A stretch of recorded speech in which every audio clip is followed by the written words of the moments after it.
ofrezco todo lo que soy. Aquí estoy. Hace un instante que hace 30 años que de alguna manera estoy haciendo la obra del Señor en el esquema de hacer discípulos.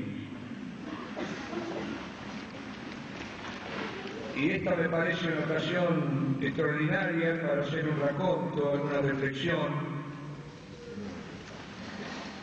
juntando dos realidades que han de alguna manera asignado mi propio ministerio en los últimos años.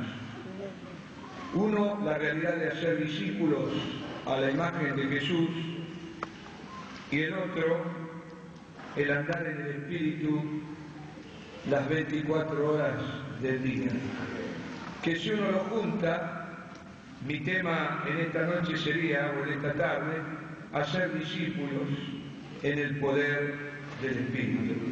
Un discipulado del Espíritu, donde el objetivo final sea que cada uno de los hijos de Dios, y en especial aquellos hermanos que el Señor ha puesto bajo nuestra responsabilidad, lleguen a ser como Jesús. Como esto, esa guía de estudio, más bien, yo voy a perder un poco, no lo voy a hacer como una predicación, voy a abrir mi corazón, de algunas reflexiones que he ido amontonando en estos años de hacer la obra de Dios, algunos interrogantes que no sé si he encontrado la respuesta, pero por lo menos intentaré compartir con ustedes algunas cosas que he conocido, aún algunas partiendo de mis propios fracasos en la obra del Señor. Lo que diga no tiene un carácter de absoluto, lo comparto, ustedes deberán juzgarlo en la realidad de que todos ustedes tienen el Espíritu Santo. Como el tiempo va en mi contra, voy a leer algo que nunca hago. Yo sé que cuando se lee se pierde mucho en la comunicación. La misma verdad no es lo mismo leída que de alguna manera compartida con toda la expresión que uno puede darle. Pero estando entre obreros, entiendo que es más provechoso tirar muchos puntos que ustedes después los vayan llenando. Yo voy a hacer un esqueleto, ustedes con la ayuda de Dios van a poder ponerle la carne a este esqueleto de algunos conceptos relacionados con el hacer la obra de Dios en el poder del Espíritu. Hace 2 o 3 años atrás estuvieron en nuestras comunidades en Buenos Aires los pastores Marcos Moraes y Mario Fagundes, hermanos de Brasil, que partiendo de la guía de nuestro hermano Iván Baker han hecho una obra de discipulado en el Brasil y ahora también en Angola, en Portugal y en Estados Unidos, que es muy interesante. Y ellos dijeron, lo voy a leer textualmente, acerca del discipulado cristiano: el Espíritu Santo es el verdadero discipulador. Cuando dos hermanos que están orando al Señor, unidos en un pacto de compañerismo, ayudándose mutuamente, los líderes pueden estar tranquilos, porque de aquí en adelante solo necesitarán de algunas orientaciones y responder algunas preguntas e inquietudes. Pero no son los líderes los que están haciendo la obra, sino que es el Espíritu Santo el que está obrando en sus vidas. Solo somos colaboradores. Nuestra tarea es relacionar a los hermanos en el esquema de Efesios 4:11 para que el Espíritu Santo haga la obra en ellos. Yo lo he transcrito porque me ha parecido una manera extraordinaria de poner el acento donde está el meollo de la cosa. Y realmente el único discipulador que hay es el Espíritu Santo. Él es el que transforma a un hombre o una mujer en un Hijo de Dios a la imagen de Jesucristo, y nosotros debemos vernos como colaboradores del Espíritu en esta tarea de hacer la obra de Dios. Puesto este marco, yo me voy a mover a partir de esta realidad. Aquí Marcos y Mario han dado cita a Efesios capítulo 4. Efesios capítulo 4 ha sido para nosotros la base del concepto del discipulado, de los ministerios, de los 5 ministerios, apóstoles, profetas, evangelistas, pastores y maestros, el concepto del discipulado, de las coyunturas, de las relaciones de pacto comprometidas. Todo eso ha surgido para nosotros de Efesios 4. A fin de perfeccionar a los santos, dice el apóstol Pablo, para la obra del ministerio, para la edificación del cuerpo de Cristo, hasta que todos juntos lleguemos a un varón perfecto a la medida de la estatura de la plenitud de Cristo. Está claro que la meta del discipulado es llegar a ser como Jesús. Sea por la obra directa del Espíritu en cada hijo de Dios, o por la edificación que proveen los ministerios, también constituidos por el Espíritu Santo en la Iglesia, la meta final es llegar a ser igual que Jesús. Lo digo porque es una meta muy grande. Ojalá fuera a ser como Francisco de Asís, a mí me resultaría más fácil. Pero no, la meta es llegar a ser como Jesús. Y ustedes se dan cuenta que sin el Espíritu de Cristo es imposible para un ser humano alcanzar la dimensión de Cristo en nuestra vida.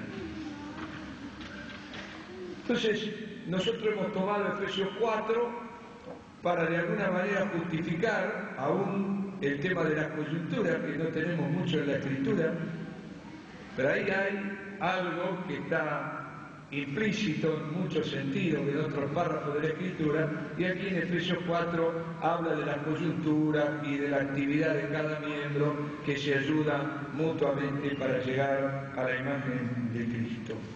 Este es un párrafo de la Escritura que de alguna manera no es el único, explica la razón de los ministerios y cuál es su función para edificar la Iglesia. Pero hay otras referencias en la Escritura que también tenemos que tener en cuenta cuando pensamos en la edificación del cuerpo de Cristo. Y una Escritura que quiero mencionar es la que menciona el apóstol Juan en su primera epístola, en el capítulo 2, en el versículo 20, dice: pero vosotros tenéis la unción del Santo, una obvia referencia al Espíritu Santo, y conocéis todas las cosas. Y un poco más adelante, en el versículo 27 del mismo capítulo, dice: pero la unción que vosotros recibisteis de Él permanece en vosotros, y no tenéis necesidad de que nadie os enseñe, así como la unción misma os enseña todas las cosas, y es verdadera, y no es mentira, según ella os ha enseñado, permaneced en Él.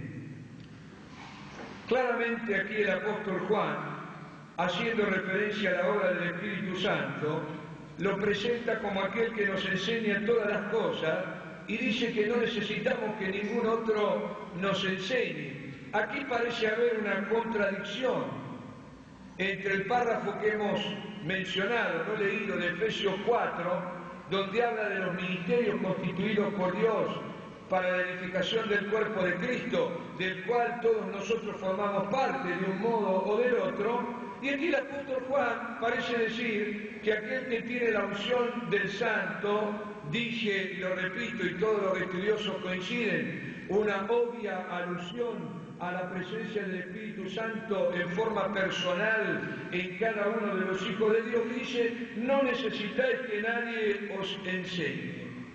Estos dos párrafos en la Escritura que yo menciono marcan una tensión que siempre ha habido en la Iglesia en forma explícita o en forma implícita. y que yo creo que aún en nuestros días esta tensión existe. Voy a tratar de explicarlo. En los extremos de esta tensión está lo que yo llamo el iluminismo místico, de aquellos que invocando la unción del santo que mora en sus corazones, dicen: yo no necesito la iglesia para ser edificado. ¿Han conocido situaciones así? Es lógico, si yo bailo con un serafín, un querubín me lleva mate de noche, mi entendimiento es iluminado y conozco misterios escondidos que a ningún hombre le he dado a conocer. ¿Quién es Víctor Rodríguez, Hugo de Francesco, para decirme a mí algo si anoche el Espíritu me lo ha dicho todo? Hasta tiene cierta lógica pensar en un criterio o en este sentido. Y hay muchos hermanos que han errado en el camino de la vida cristiana y han sido engañados por el enemigo, sobre todo aquellos que han cultivado la vida mística y que han de alguna manera establecido una intensa vida de oración, de ayuno, de relación con Dios. Algunos han caído en este extremo de desprecio o de menosprecio de la Iglesia. De aquí yo quisiera decir algo: no hay ningún grado de iluminación ni de relación con Dios, por más óptima o alta que ésta fuese, que va a eximirme a mí de tener relación con la Iglesia. Y yo les cuento algo que he extraído de la propia Escritura. El apóstol Pedro un día Pablo se deprimió, se angustió, a tal punto que dejó de predicar, y él lo cuenta. Y yo entiendo, él se fue a su cuarto, imagino un poco, y clamó al Señor: Señor, estoy angustiado, débil, necesito tu ayuda. Ahora piensen, un hombre que dice de sí mismo que fue llevado al tercer cielo, donde escuchó palabras inefables que a ningún otro hombre le he dado a conocer, un hombre que, entiendo yo, ha tenido la mayor revelación después del Señor Jesucristo. Creo que no ha habido un hombre, y creo no habrá otro, que haya alcanzado un grado de revelación como aquel que alcanzó el apóstol Pablo. De hecho, todo lo que nosotros creemos no tendría sentido si sacamos al apóstol Pablo, pero yo imagino si un hombre así, con esta comunión con Dios, con este ministerio apostólico superlativo, comisionado por el mismo Señor, se deprime y clama al Señor. Yo imagino que un ejército de querubines, de serafines, con carbones del altar, cuervos con maná del cielo, se deberían acercar al apóstol Pablo para darle vida, para devolverle la fuerza y el vigor, y la fe, la esperanza y el gozo. Pero no ocurrió así. Y él cuenta que estando en este estado y en este clamor, en esta necesidad, yo me lo imagino en su cuarto, deprimido, angustiado, un día tocan la puerta. Y él sale a abrir. Y en la puerta estaba Tito, que yo lo digo jocosamente, delante del apóstol Pablo, un porotito. Y doy este ejemplo porque es de arriba para abajo. Lo doy a propósito porque generalmente los que desprecian la comunión son los que están muy abajo. Pero este que está arriba de todo, y en aquel momento creo que no había nadie que podía ponerle un cascabel al apóstol Pablo, este que está arriba de todo expresa cuando lo ve a Tito con gran gozo y alegría: Dios que consuela a los humildes, me consoló con la venida de Tito. Aleluya. Digo, cómo valoraba el apóstol Pablo a la iglesia, en este caso representada por un discípulo, por un hijo espiritual, no por alguien que podía ministrarle a él algún don extraordinario del Espíritu que el apóstol Pablo no tenía, sino en este amor fraternal. Somos nosotros edificados de abajo hacia arriba y de arriba hacia abajo, y el amor fraternal no puede ser reemplazado. No hay ninguna otra operación espiritual que pueda tener mayor profundidad o alcance o impacto en nuestra vida que la que tiene la complementación los unos a los otros, que se da a través del amor fraternal. Ok, en el otro extremo de esta tensión está lo que yo llamo el legalismo estructurado, que es la estructura humanista, el gobierno religioso, humano de la Iglesia que resiste al Espíritu e ignora la acción personal del mismo en cada uno de los hijos de Dios. Yo, incluso, esto es mi propia reflexión, a mí me ha parecido percibir estas tensiones, incluso entre nosotros mismos, en nuestra historia como movimiento del Espíritu, con mayor o menor intensidad en algunos lugares que en otros, y por eso, entendiendo esta verdad, yo he intentado en mi propia comprensión de la obra de Dios tratar de armonizar, y es lo que yo quiero hacer en esta primera parte, en este día, la guía personal del Espíritu Santo y el ministerio didáctico de la Iglesia, porque ambos deben operar conjuntamente en nuestra vida si es que queremos alcanzar la meta de llegar a ser como Jesús. La Iglesia está gobernada por el Espíritu Santo. El único vicario de Cristo en la Iglesia es el Espíritu Santo. El vicario de Cristo en la tierra no es el Papa, pero tampoco lo es la Junta Oficial de cualquier denominación evangélica, ni tampoco es la Asamblea de los Discipuladores de la Comunidad Cristiana, lo que de alguna manera hablamos en lugar del Espíritu. El Espíritu habla a través nuestro, que es una gran diferencia, pero el gobierno de la Iglesia está en manos del Espíritu Santo. Y yo aquí quisiera detenerme un poquito en 2 Corintios capítulo 3, versículos 17 y 18.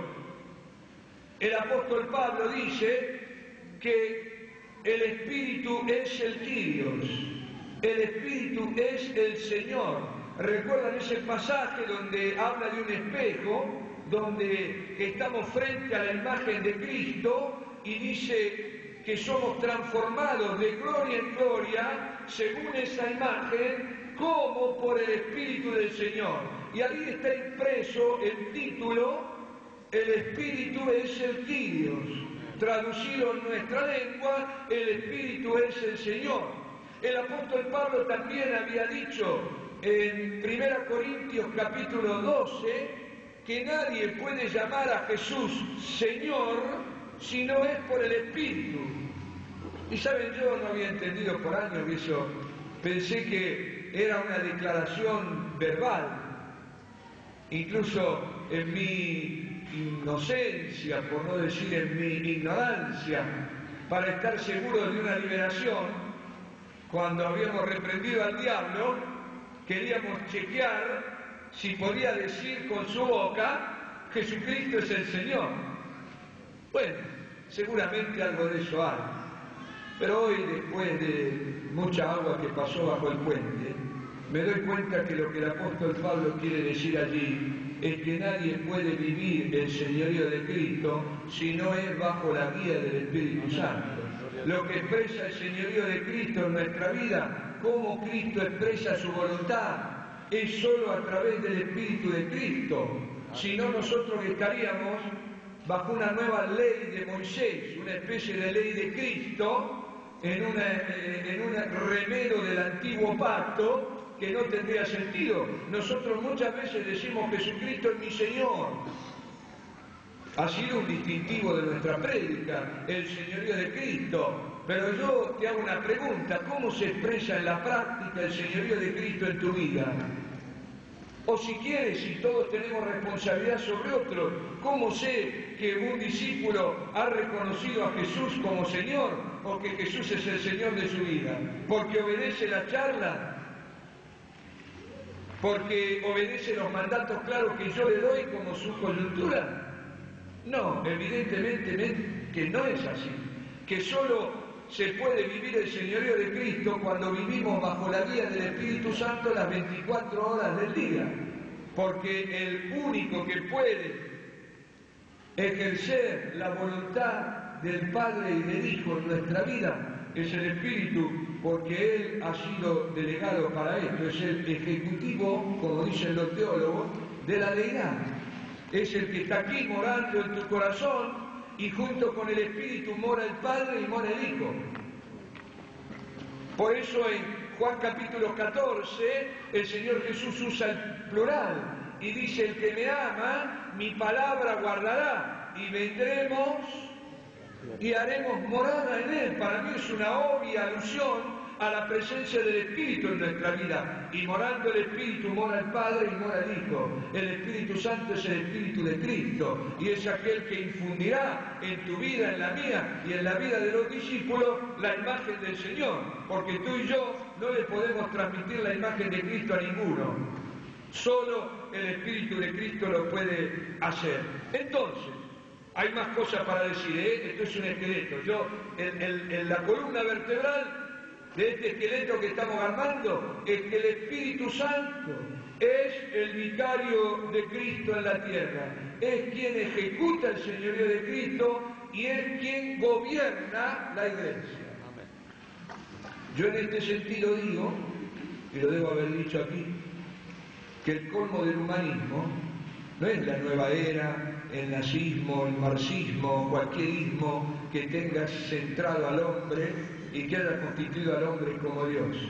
El colmo y el más horroroso de los humanismos es el cristiano gobernando su vida y las instituciones religiosas gobernando la iglesia. Porque el que debe gobernar tu vida, la mía y la de los discípulos, es el Espíritu Santo. Por eso nosotros nos tenemos que ver como colaboradores del Espíritu. Y aquí debemos comenzar a avanzar un poquito para seguir articulando huesos a esta columna vertebral. ¿Y qué debemos pensar? ¿Cómo obra el Espíritu? Es la pregunta que nos tenemos que hacer.